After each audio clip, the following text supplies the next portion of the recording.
Vakorinto va vumbirhi ku avanyisa ka vu-12.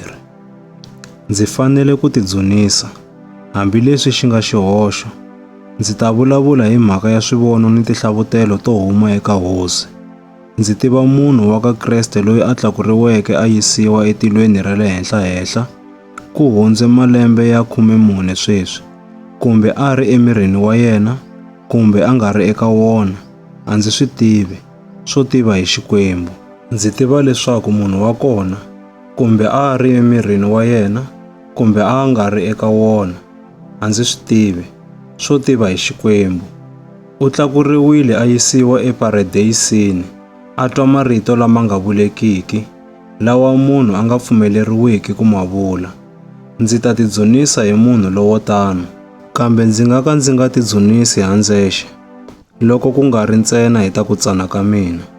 Loko a ndzi lavile ku tidzunisa, a byi nga ta va vuphukuphuku, hikuva a ndzi ta va ndzi vula ntiyiso, kambe a ndzi nga swi endli, hikuva munhu un'wana a nga tshuka a anakanya leswo tlakuka ngopfu hi mina, ku tlula leswi a swi vonaka kumbe a swi twaka eka mina. Kutani ku endlela leswaku ndzi nga tikurisi ngopfu hikwalaho ka ku saseka lokukulu ka leswi Xikwembu xi nga swi hlavutela eka mina, ndzi nghenisiwile riphatsu enyameni, yi nga ntsumi ya Sathana, leswaku yi ndzi himetela.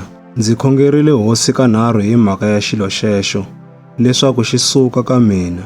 Kambe Hosi yi te ka mina, tintswalo ta mina eka wena ti ringene, hikuva matimba ya mina ma hetiseka laha ku nga ni ku tsana kona. Hikokwalaho ndzi ta tsaka ngopfu ku tidzunisa hi ta ku tsana ka mina, leswaku matimba ya Kreste ma ta aka eka mina. Hikokwalaho ndzi amukela hi ku tsaka ku tsana, ni maxangu, ni ku karhateka, ni ku xanisiwa, ni mahlomulo hikwalaho ka Kreste, hikuva loko ndzi tsanile, hi kona ndzi nga ni matimba.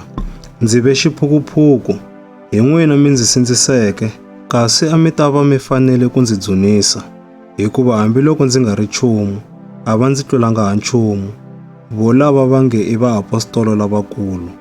Ndzi mi nyikile vumbhoni bya leswaku ndzi muapostolo wa xiviri, hi ku mi lehisela mbilu swinene, ni ku endla mahlori, ni swihlamariso, ni mintirho ya matimba exikarhi ka n'wina. Xana mi tshama mi tluriwa hi tikereke tin'wana? Hi yini ke? Loko ku nga ri ntsena hi leswi ndzi nga mi rhwexangiki ndzhwalo wo ndzi hlayisa. Ndzi khomeleni eka xihoxo xexo. Ndzi tilunghisele ku ta ravunharhu le ka n'wina.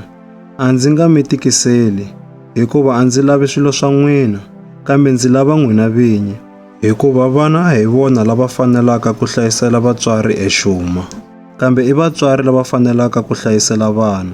Loko ndzi ri mina, ndzi ta nyiketa swa mina hi ku tsaka, naswona ndzi ta tinyiketa hi xiviri xa mina ku mi pfuna. Leswi ndzi mi rhandzaka ku tlula mpimo, xana mina ndzi fanele ku rhandziwa nyana ntsena ke? Swa twala, a ndzi mi tikiselanga, kambe hi ku vula ka n'wina, mi ri ndzi munhu wa mano, kutani ndzi mi kanganyisile. Xana ndzi mi dyelerile hi un'wana wa lava ndzi va rhumeke ka n'wina xana? Ndzi khongoterile Tito ku ta le ka n'wina, kutani ndzi rhumile makwerhu un'wana leswaku a n'wi heleketa. Xana Tito u mi dyelerile xana? Xana yena na mina a hi fambanga hi moya wun'we ni le metilweni yin'we ke? Nkarhi hinkwawo lowu, mi anakanya leswaku hi ringeta ku tisasekisa emahlweni ka n'wina. A hi swona, hi vulavula emahlweni ka Xikwembu, hi ri va ka Kreste. Hinkwaswo leswi varhandziwa, i swa ku mi aka. Ndzi chava leswaku, loko ndzi ta mi kuma mi nga ha fani na leswi ndzi swi lavisaka swona, ni leswaku na mina, mi ta ndzi kuma ndzi nga ha fani na leswi mi swi lavisaka swona.